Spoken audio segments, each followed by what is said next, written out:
नवरात्रि का नाम सुनते ही माइंड में सबसे पहले क्या आता है? डांडिया, व्रत और कलरफुल आउटफिट्स, है ना? क्या आपको लगता है बस यही नवरात्रि है? बॉस, यू आर रॉन्ग, क्योंकि ये सिर्फ एक रिलीजियस फेस्टिवल नहीं है, ये एक छुपा हुआ प्रोटोकॉल है, एक सीक्रेट 9-day प्रोटोकॉल, अपनी 9 हिडन सुपर पावर्स को अनलॉक करने के लिए। Yeah you heard it right, the 9 hidden super powers. Greek, Egyptian, Roman, हर एंशिएंट सिविलाइजेशन ने इसे फॉलो किया और आज साइंस भी इसके आगे हाथ जोड़ रहा है। Hi friends, bottoms up studios में आपका स्वागत है। मैं हूं दलजीत कौर और आप देख रहे हैं भक्ति विद लॉजिक। क्या आपको भी लगता है कि आपकी लाइफ का रिमोट कंट्रोल किसी और के हाथ में है? क्या आपको भी लगता है कि कभी आपका माइंड, कभी आपकी आदत, तो कभी दुनिया की एक्सपेक्टेशंस आपको कंट्रोल कर रही हैं और आप बस रिएक्ट कर रहे हो, रिस्पॉन्ड नहीं? अगर आपका जवाब हाँ है तो ये वीडियो आप ही के लिए। एक्चुअली अपनी लाइफ को खुद कंट्रोल करने की पावर कहाँ से मिलेगी? ना किसी मॉल में, ना किसी एक्सपेंसिव ऑनलाइन कोर्स में, क्योंकि ये पावर तो आपके अंदर है। बस उसे एक्सेस करने की एक मास्टर की चाहिए और वो मास्टर की है नवरात्रि।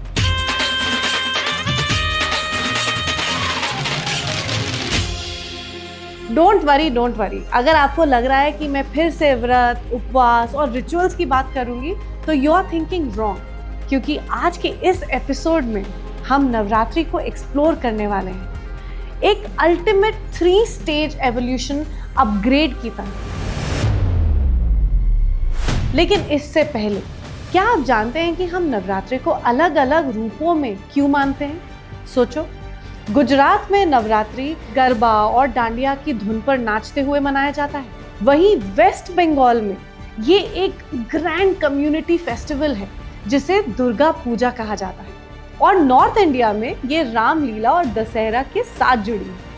इतने अलग अलग सेलिब्रेशन, लेकिन वजह सिर्फ एक, the worship of divine feminine energy. लेकिन अगर आपको लगता है कि इस तरह की डिवाइन फेमिनिन एनर्जी और उसके ट्रायम्फ की कहानी सिर्फ हमारे पास है, तो boss you need to rethink, क्योंकि वर्ल्ड की कई एंशिएंट सिविलाइजेशंस में ऐसी स्टोरीज मिलती हैं। ग्रीक माइथोलॉजी में एथेना, जो युद्ध और ज्ञान की देवी हैं, उनकी स्ट्रैटेजिक शक्ति बिल्कुल माँ दुर्गा से मिलती है। बोथ गॉडेसेस टेल अस कि असली ताकत गुस्से में नहीं है, बल्कि विजडम और करेज में होती है। और एंशिएंट इजिप्शियन कल्चर में इसिस, यानी एक मदर गॉडेस जो हीलिंग और क्रिएशन की प्रतीक थी, बिल्कुल हमारी माँ के रूप की तरह।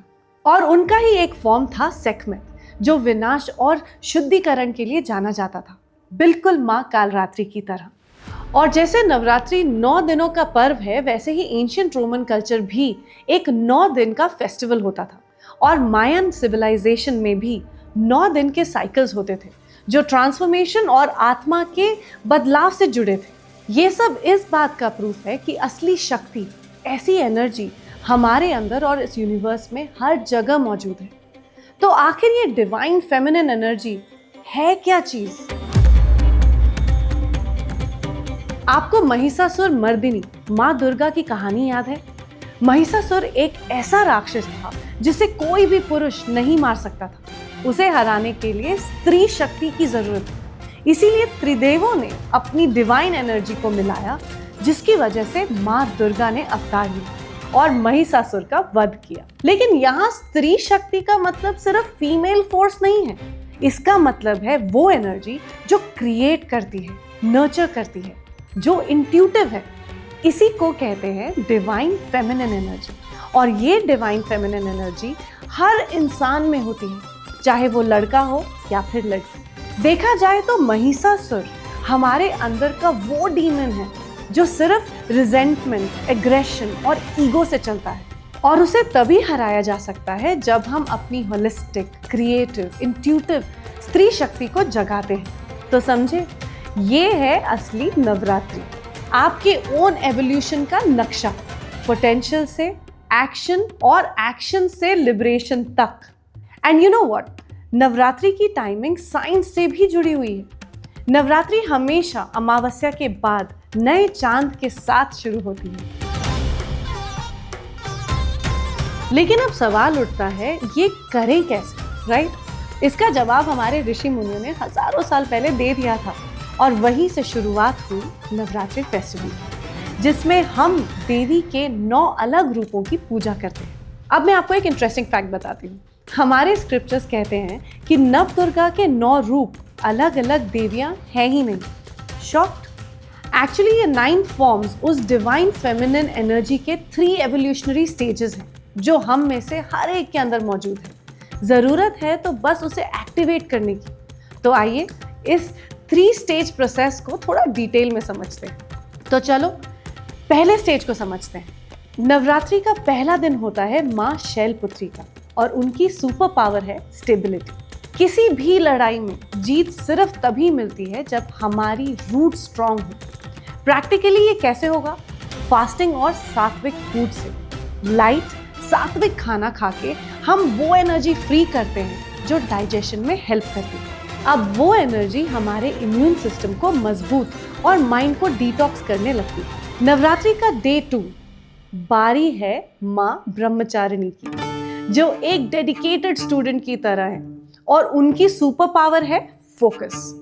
डे 2 तक फास्टिंग जारी रखने से हम अपनी भूख और क्रेविंग्स को कंट्रोल करना सीख जाते हैं, जो असल में हमारी विल पावर को बढ़ाता है। फिर आता है डे 3, जब हमारी फाउंडेशन स्ट्रॉन्ग करने की प्रोसेस पूरी होती है माँ चंद्रघंटा के साथ। अब वो एक वॉरियर क्वीन बन जाती है और उनकी सुपर पावर है कामनेस।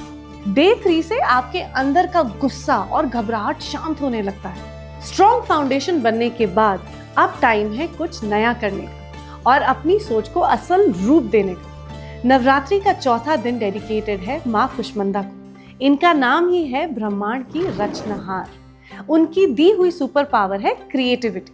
मतलब डे 4 से हमारे अंदर नई क्रिएटिविटी जन्म लेने लगती है और हम एक नया आइडिया, प्रोजेक्ट या कोई नई आदत शुरू करने लगते हैं। फिर आता है डे 5 और क्रिएटिविटी को मिलता है प्यार, क्योंकि ये दिन है माँ स्कंद माता का, जो भगवान कार्तिकेय की माँ है। उनके हाथ में कोई हथियार नहीं, बस प्यार भरा होता है और उनकी सुपर पावर है कंपैशन।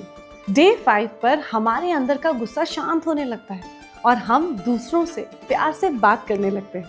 नवरात्रि के छठे दिन माँ कात्यायनी आती है। वो सारी लिमिटेशंस को तोड़ने का काम करती है और उनकी सुपर पावर है करेज, विच मीन्स हम डे 6 से अपने सबसे बड़े फियर्स को फेस करना सीखते हैं। स्टेज 3 से हमारे अंदर असली बदलाव शुरू होता है। नवरात्रि के 7वें दिन पे आती है माँ कालरात्रि, जो अंधेरे, डर और ईगो को खत्म करती है। उनकी सुपर पावर है रिलीज। डे 7 से हमारे पास्ट रिग्रेट्स और गिल्ट्स माइंड से रिलीज होना शुरू हो जाते हैं। नवरात्रि के 8वें दिन पे आती है माँ महागौरी, बिल्कुल सफेद, बिल्कुल साफ। उनकी सुपर पावर है क्लैरिटी। ये तूफान के बाद एक गहरी शांति लेकर आती है। डे 8 से हमारा माइंड पूरी तरह से क्लीन और क्लियर होने लगता है। फिर आता है नवरात्रि का आखिरी दिन, डे 9। इस दिन आती है माँ सिद्धिदात्री। ये सब सिद्धियां देने वाली है। उनकी सुपर पावर है मास्टरी।